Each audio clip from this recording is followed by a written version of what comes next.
The galaxy had never seen such fear. Stars once bright and full of life were now darkened by the shadow of the Vorin. These were not just ordinary enemies. They were a storm of destruction, a relentless force that seemed impossible to stop. Entire planets had fallen in weeks. Civilizations that had lasted for thousands of years were now nothing but ruins. The Galactic Coalition, a union of dozens of alien species who had once prided themselves on their strength and unity, was crumbling. Ships that had been celebrated as symbols of power now lay in orbit like hollow shells, damaged beyond repair. Space stations, once bustling with life and trade, were silent tombs drifting in the void. Within the Coalition's last remaining headquarters, on a planet near the edge of the occupied space, the Council gathered. Alien leaders of all shapes and sizes, some with scales, some with wings, some with translucent skin, sat around a massive oval table. Their faces, if one could call them that, were grim. Many of them were trembling with fear. Every member knew what was at stake. If they could not find a way to stop the Vorin, their entire civilizations would be wiped out. Ambassador Kryn of the Zalari species, a tall creature with iridescent feathers and sharp eyes, was the first to speak. "We are losing. Every system we hold is under attack. Every fleet we send is destroyed. We cannot continue like this. We are outmatched and outnumbered." Others nodded in agreement. Their words were not only a reflection of the present, but a warning of the future. The Vorin were unlike any enemy they had faced before. They adapted quickly, learning from every battle. Ships that had survived one encounter were studied and destroyed in the next. Their weapons were advanced, devastating, and precise. There seemed to be no way to predict their next move. A quiet murmur spread across the room as Elder Zira of the Mechron spoke. Her voice, deep and resonant, carried an unusual weight. "There is only one option left. A species we were warned never to contact. A species we once feared so much that they were sealed off from the galaxy forever." The room went silent. Every eye, every sense, focused on her words. Even the most stoic members of the Council shifted uneasily. To speak of this species was taboo. To consider contacting them was madness. But desperation makes even the impossible seem necessary. "They are humans," Zira continued, her glowing eyes scanning the room. "The records call them the most dangerous species ever known. They were aggressive, unpredictable, and far stronger than any of us imagined. That is why we locked them away, why we banned any contact. But now we have no choice. We are at the edge of extinction. The humans may be the only hope left." A murmur of shock and disbelief swept the room. Humans. That word carried weight, history, and fear. They were creatures that had survived war after war on their home planet. They had conquered natural disasters, famine, and disease. They had built civilizations that lasted centuries, despite internal conflicts and constant struggles. And yet, for all their history, the galaxy had labeled them too dangerous to be allowed to join. Ambassador Kryn spoke again, his voice trembling.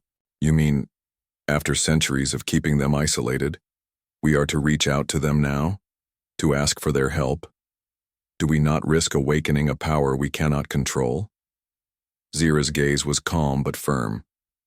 "Yes, there is risk, but there is no choice. If we do not act, the Vorin will consume everything. Every species in this room will be extinct in a matter of months.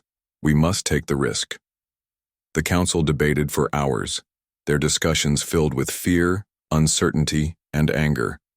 Some argued that the humans would turn against them, that they might destroy the Coalition as soon as they arrived. Others claimed that the humans' strength and unpredictability were exactly what was needed. In the end, the desperation of the Council overpowered centuries of fear and taboo. A decision was made. The humans would be contacted. Preparations began immediately. A small delegation of ambassadors was chosen, the most skilled in diplomacy and communication. They would travel to the Sol system, humanity's home, and make the request. They carried gifts, advanced technology, and messages of peace, but also with the unspoken hope that humanity would see the danger the galaxy faced and act. The journey to Sol was long. The ambassadors traveled through uncharted regions, their ships skimming past black holes, asteroid fields, and dead stars. The closer they came to the human system, the more nervous they became. Every one of them knew that humans were different. They were dangerous not only in battle, but in their ability to survive impossible odds. They were unpredictable even to those who had studied their history in the archives. When they finally arrived, the Sol system appeared calm. The blue planet, Earth, shone with oceans and clouds, a jewel in the blackness of space. Yet beneath its beauty, humans were preparing for their own challenges. They were divided, struggling with their own conflicts, unaware that their actions would soon determine the fate of the galaxy. The ambassadors entered Earth's orbit cautiously. They expected hostility, resistance, maybe even violence. But what they found surprised them. Humans watched them with curiosity rather than fear. Their ships were small and few, nothing like the massive fleets the coalition had expected. Their weapons, while advanced, were not aimed at the intruders. Instead, humans communicated with calm, measured voices, asking why the aliens had come after centuries of isolation. The aliens delivered their message carefully, explaining the devastation of the Vorin, the loss of fleets, and the potential extinction of all known civilizations. They spoke of desperation, of the final hope that the humans might save the galaxy. When they finished, silence filled the room.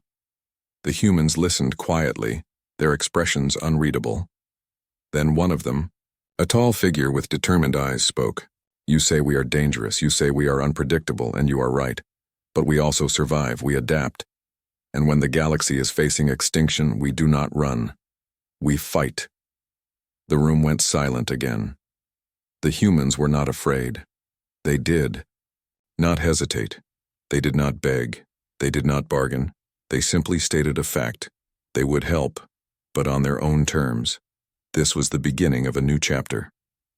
A chapter where the most dangerous species in the galaxy, long feared and avoided, was about to enter a war that no one else could survive. The coalition had called them out of isolation, and the humans had answered. The galaxy, teetering on the edge of annihilation, had finally found its sliver of hope. As the ambassadors prepared to return with the humans' decision, a quiet unease spread among them. They knew that calling humanity into this war was a gamble unlike any other. The humans were strong, yes, and brilliant in strategy. But their power was wild, untamed, and unpredictable. Once unleashed, no one could control them fully. The Vorin, the galaxy's greatest threat, awaited, and now, the humans were coming. The last hope of millions depended on a species that history had both feared and avoided. In the dark void of space, a storm of hope and danger was gathering. The galaxy held its breath. The human leaders stood silently in their council chamber, listening to the alien ambassador's desperate plea. Outside the massive windows, Earth's cities glimmered under the evening sun, unaware of the dangers lurking in the stars above. The ambassadors spoke of fleets destroyed, planets lost, and millions of lives at risk. They spoke of the Vorin, a relentless species that consumed everything in their path, leaving nothing behind. They spoke of extinction, not just of one species, but of entire civilizations across the galaxy. When the aliens finished, the humans remained quiet for a long moment. Then a woman stepped forward. Her name was Commander Alara Voss, a veteran of countless conflicts on Earth. She had faced wars, natural disasters, and political chaos, yet her determination had never wavered. Her eyes scanned the aliens carefully, noting their fear, their desperation, and their respect for what humans could do. "You say we are dangerous," she said slowly. "And yes, you are correct. But danger is not the same as weakness. We survive, we adapt, and when the galaxy calls, we do not ignore it." The words stunned the ambassadors. They had expected hesitation, perhaps even resistance. Humans, in their history, had been unpredictable, but not often so composed, so deliberate. Here they were, calmly considering the fate of billions of lives and yet unafraid of the consequences. Alara continued. We will help you. But know this. We will do it our way. We fight not just with weapons, but with strategy, ingenuity, and unity. If you are looking for armies that follow orders blindly, you will not find them here. If you are looking for soldiers who sacrifice everything without thought, you will not find them here either. We are humans. We think, we act, and we win. The alien delegation was taken aback. Ambassador Kryn, who had spent decades dealing with countless species, found himself hesitant to respond. These humans did not fit the description in the archives. They were stronger, smarter, and far more confident than he had been led to believe. He bowed slightly. We understand. We only hope that your power is enough to turn the tide against the Vorin. Ilara smiled faintly. Hope is a good thing, but action is better. Tell us everything. Show us your enemy. We will decide how to fight. Over the next several days, humans and aliens worked together in a way that no one could have predicted. The coalition provided maps, intelligence reports, and data on the Vorin's fleets. Humans pored over the information, analyzing every weakness, every pattern, every opportunity. Where the aliens saw hopelessness, the humans saw possibilities. Where the aliens saw fear, the humans saw challenges waiting to be overcome. One of the human strategists, Lieutenant Marcus Kane, pointed to a series of star charts. Here, he said, tracing a finger along the paths of Vorin fleets. They are predictable in their aggression. They attack where they think we are weakest. But their communication lines are vulnerable. If we disrupt those first, we can control their movement. We can lead them into traps without losing as many lives. A murmur ran through the alien delegation. No one had considered this. The coalition had relied on sheer numbers and firepower, believing that strength alone could stop the Vorin. But humans saw the battle as a puzzle to be solved, a game of strategy where intellect and courage were as powerful as weapons. Commander Voss stood at the front of the room. We will also need to prepare our forces differently.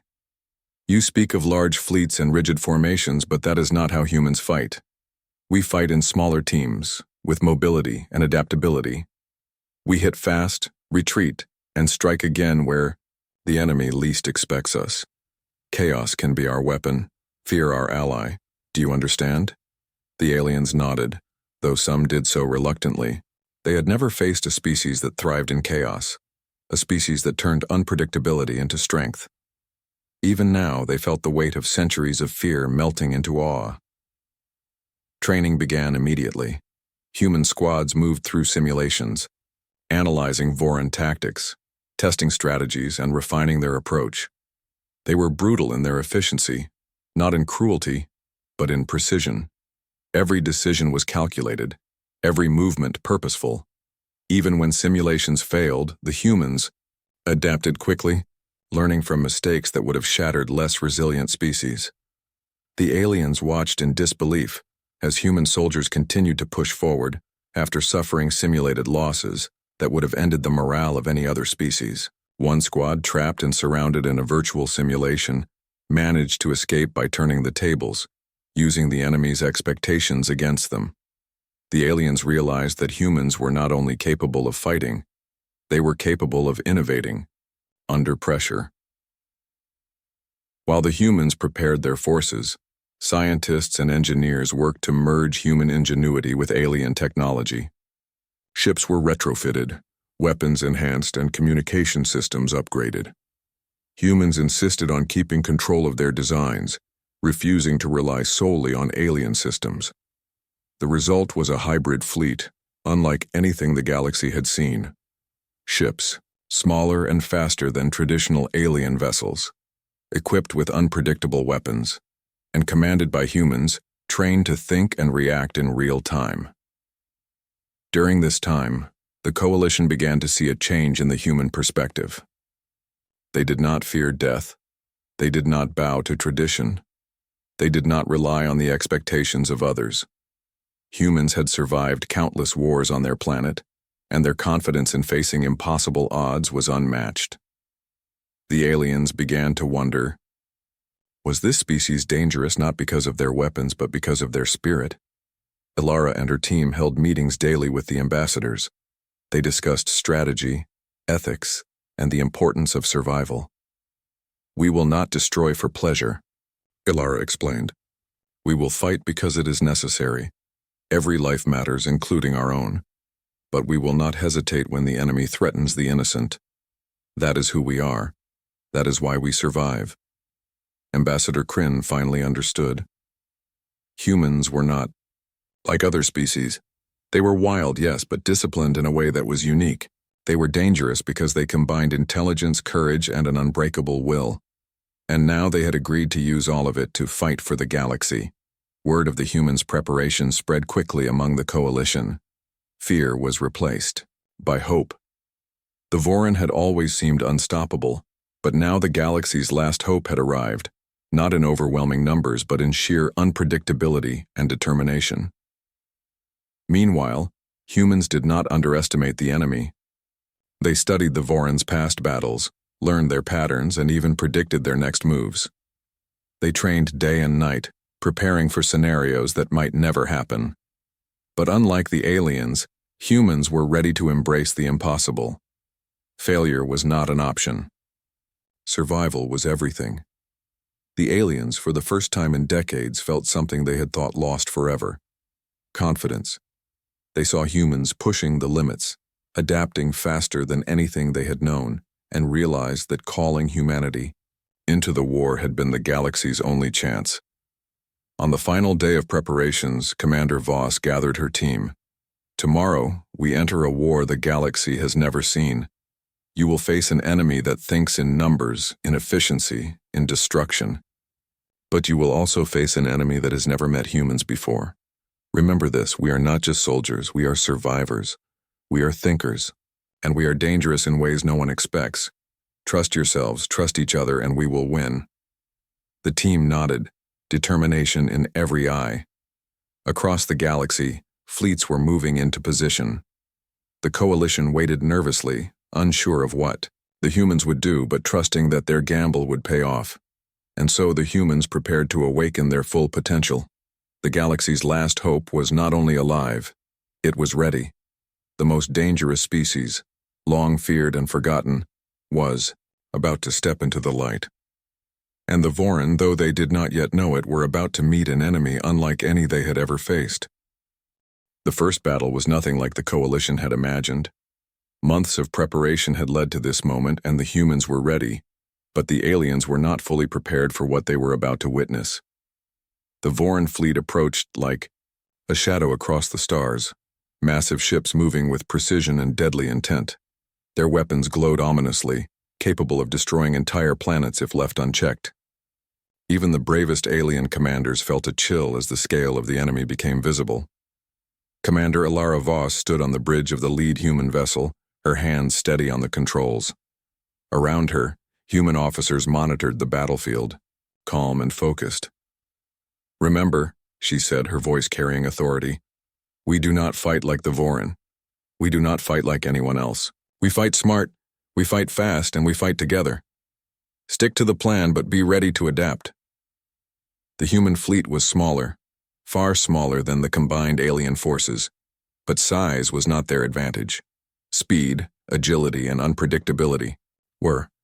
Human ships moved in ways the aliens could hardly track, darting between larger vessels, using asteroid fields for cover, and splitting into smaller strike teams to confuse the Vorin sensors. The first clash was immediate. Vorin ships fired with deadly accuracy, taking out several coalition vessels. But the humans were prepared.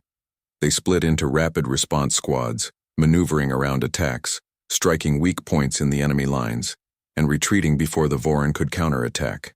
Every move was calculated yet unpredictable, leaving the aliens astonished.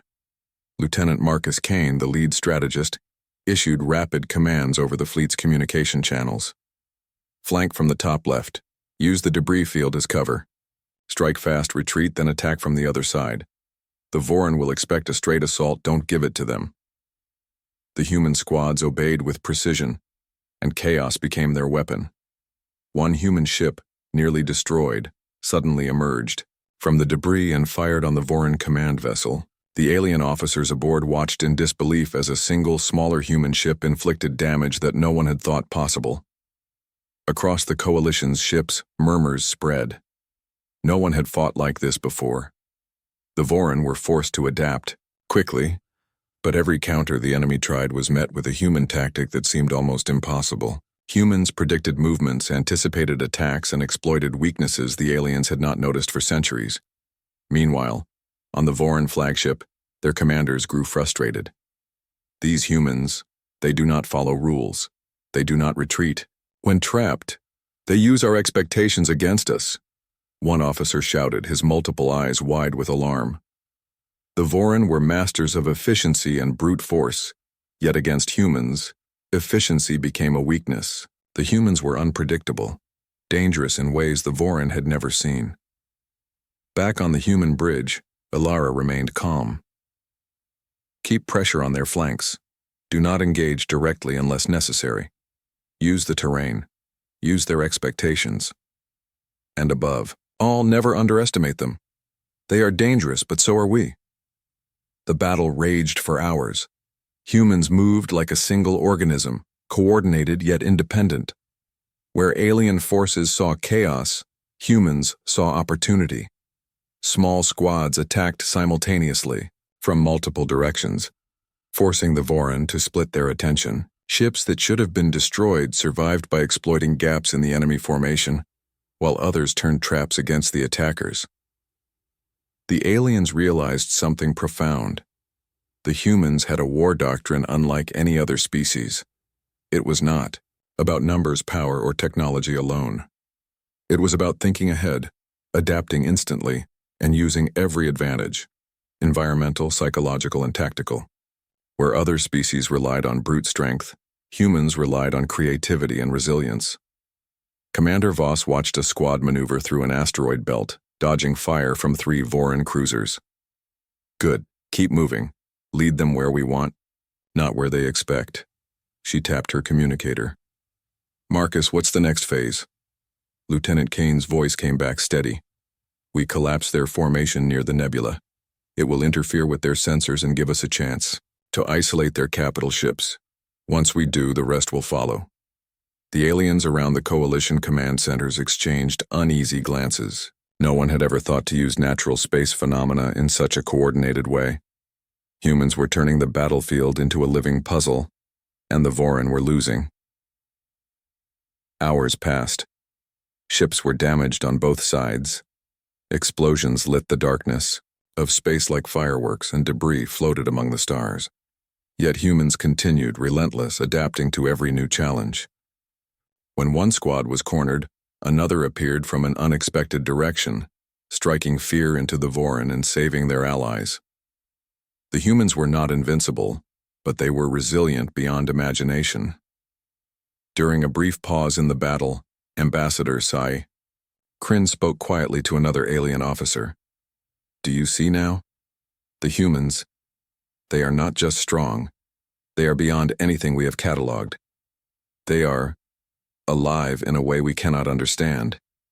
The officer nodded. It is frightening and inspiring, but we must trust them. They are the only chance we have.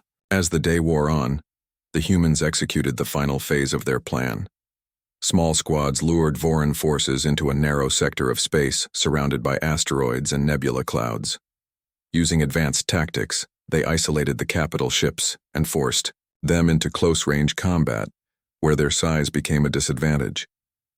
Human pilots moved with speed and precision, striking at weak points, avoiding direct fire, and retreating only to strike again from a new angle.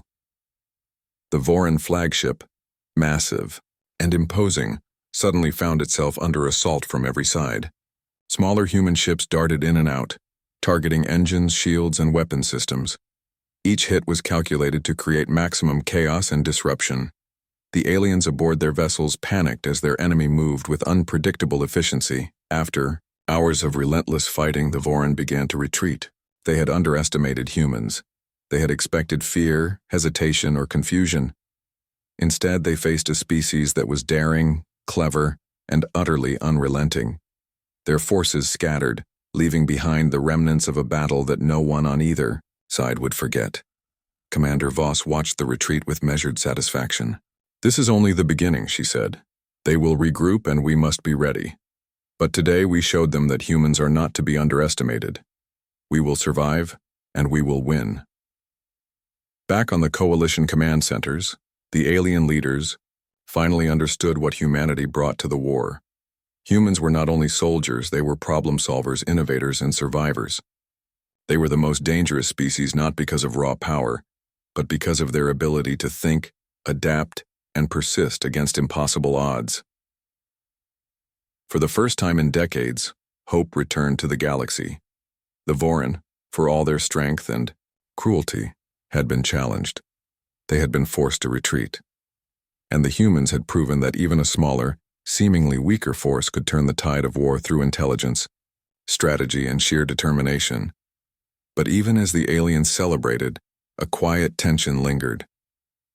Humans were powerful, yes, but their methods were unpredictable.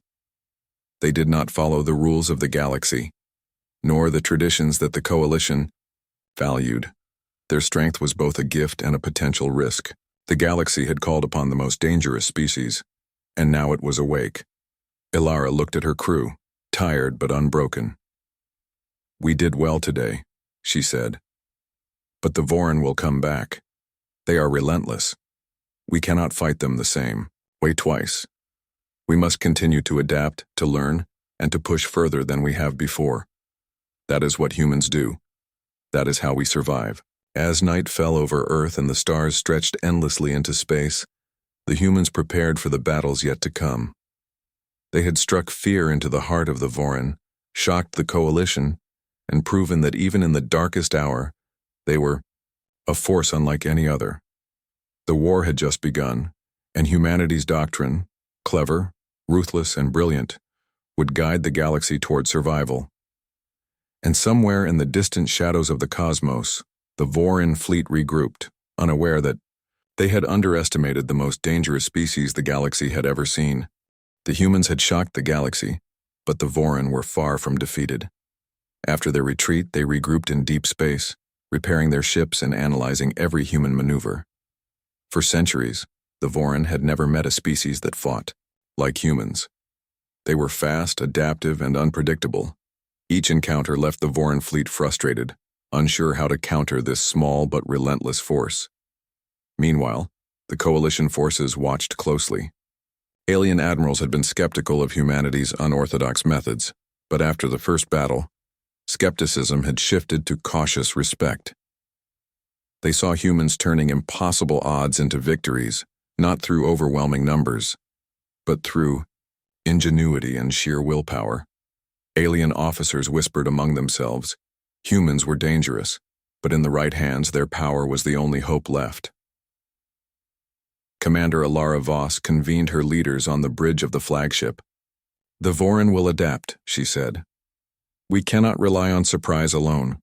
We must continue to innovate, to use what they do not expect. Their strength is in numbers. Our strength is in strategy, speed, and coordination. Every move must be calculated, yet unpredictable." Lieutenant Marcus Kane pointed at a holographic display. "They are forming a blockade near the Orion Belt. It's designed to stop fleets from advancing into occupied systems, but their sensors are rigid. If we can manipulate the debris in the belt and send decoys, we can draw their forces into a trap." Ilara nodded. "Good. Prepare the strike teams. We move at first light." As humans prepared for the next engagement, smaller alien fleets were integrated into the strategy. They were cautious, unsure if humans could coordinate with their traditional forces. But as the humans briefed them, explaining tactics step by step, alien captains began to trust the strategy. Slowly, the Coalition became not just allies, but partners in an operation that relied on human ingenuity. When the humans approached the Orion Belt, the Vorin fleet awaited. Massive ships stretched across space like black mountains, bristling with weapons. They had anticipated another direct assault, but humans did not fight directly. Smaller human vessels disguised by asteroids and cosmic debris darted between the Vorin ships, launching attacks and retreating before retaliation. Lieutenant Kane's voice came over the comms. Phase 1 complete. They are chasing the decoys. Prepare for Phase 2. Human squads moved like a single organism. Ships split, regrouped, and attacked simultaneously from multiple angles. Voran formations began to crumble as their larger vessels were forced into narrow spaces, where agility became their weakness. Explosions lit the void of space as one Voran cruiser after another fell to coordinated human attacks. The aliens were astonished. For the first time in decades, they saw a smaller fleet dictate the terms of a battle against a larger, more powerful enemy. Humans had not just won skirmishes, they had rewritten the rules of war. On the Voran flagship, panic was spreading. Officers shouted over one another, trying to adapt to human unpredictability. They are everywhere at once. They know our movements before we make them, one screamed. The Voran had always relied on logic and numbers, but humans were not logical in the conventional sense. They were unpredictable in ways that frustrated every assumption the Voran had about warfare. Alara watched the battlefield with a calm intensity. Focus on isolated targets. Use the debris. Force them into chaos. We strike where they are weakest, not where they are strongest. Her squadron moved into a tight formation, using nebula gas to mask their approach. In a sudden, coordinated attack, they disabled the engines of 2 Voran capital ships. The enemy's front line collapsed, creating openings for more attacks. Alien officers whispered in disbelief. They are turning the battle into a puzzle, and solving it perfectly. Humans pushed further. Using hit-and-run tactics, they disrupted Voran supply lines, destroyed communication arrays, and cut off reinforcements before they could arrive. Every engagement left the Voran fleet weaker, slower, and more desperate. Their confidence shattered, and morale fell as they realized that this enemy was nothing like any they had faced before. By the time the sun rose on the second day of battle, the Voran began a full retreat.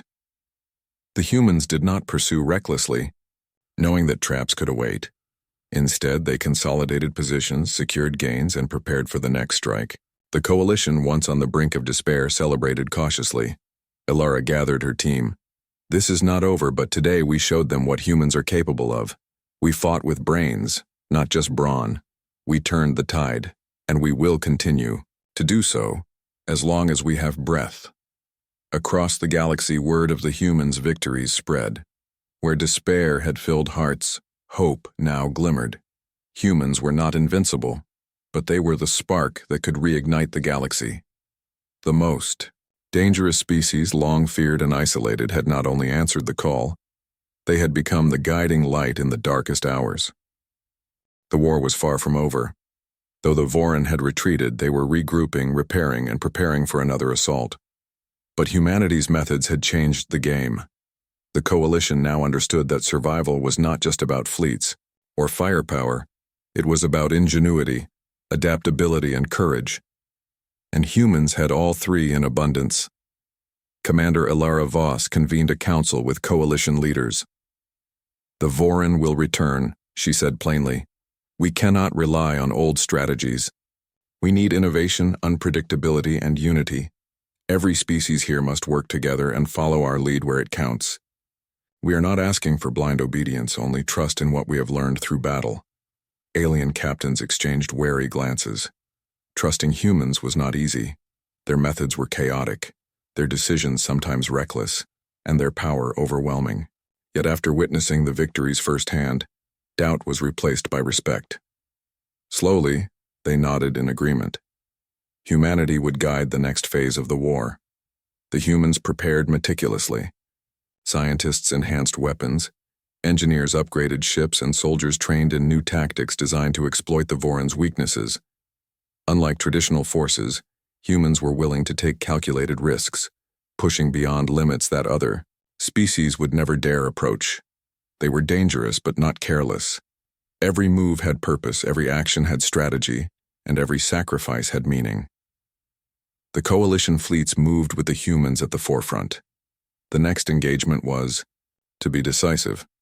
A combined strike aimed at cutting off the Voran from key supply routes, crippling their ability to wage war. Humans split into multiple teams, each with a precise objective. Their unpredictability would force the Vorin to divide their attention, leaving openings for devastating attacks. As the battle began, humans and aliens worked in coordination, yet it was humanity that dictated the rhythm.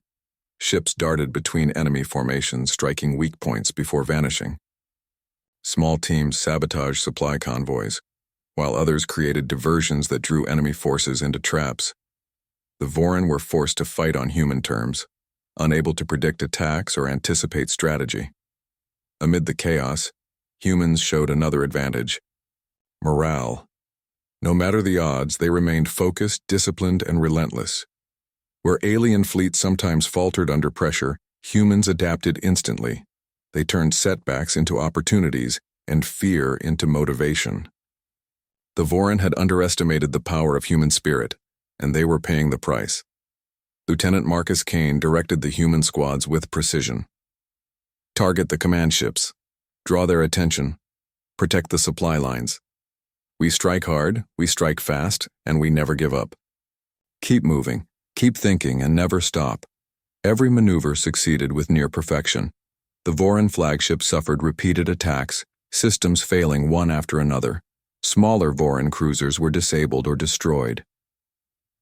The retreat began, faster and more chaotic than ever before. Alien admirals watched, amazed at the humans' effectiveness. They were witnessing history. The most dangerous species in the galaxy, long feared and isolated, was not only surviving, they were winning. At the end of the battle, humans stood victorious. The coalition fleets had regained lost ground. Key supply lines were secured, and the Vorin had been forced into a defensive position. But even in victory, humans did not celebrate excessively. They knew the war was far from over. Commander Voss addressed her team. Today we proved something important. No enemy, no matter how powerful, can match humans when we act together, think creatively, and fight with purpose. But this is only the beginning. The galaxy will continue to test us, and we will continue to rise. Across the galaxy, the presence of humans changed everything. They were respected, feared, and relied upon by every species in the coalition. No longer were humans isolated survivors. They were the spearhead of hope, the guiding force in a war that could have ended all life. Even the Vorin, retreating into the depths of space, could not ignore the humans' presence. They had underestimated a species that combined intellect, adaptability, and courage in ways that no other had ever matched. The most dangerous species in the galaxy had awoken, and the galaxy was forever changed. The humans did not seek glory, only survival and victory. They had answered the call, faced impossible odds, and proven that strength is not just in numbers or technology. It is in spirit, in will, and in the ability to adapt when all seems lost. And as the stars shone over countless worlds, one truth was clear. Humanity had returned to the galaxy, not as mere observers, but as its most unpredictable, dangerous, and brilliant defenders. The alliance forged in necessity had become a force that no enemy could ignore. The galaxy had survived, and it owed its survival to the humans.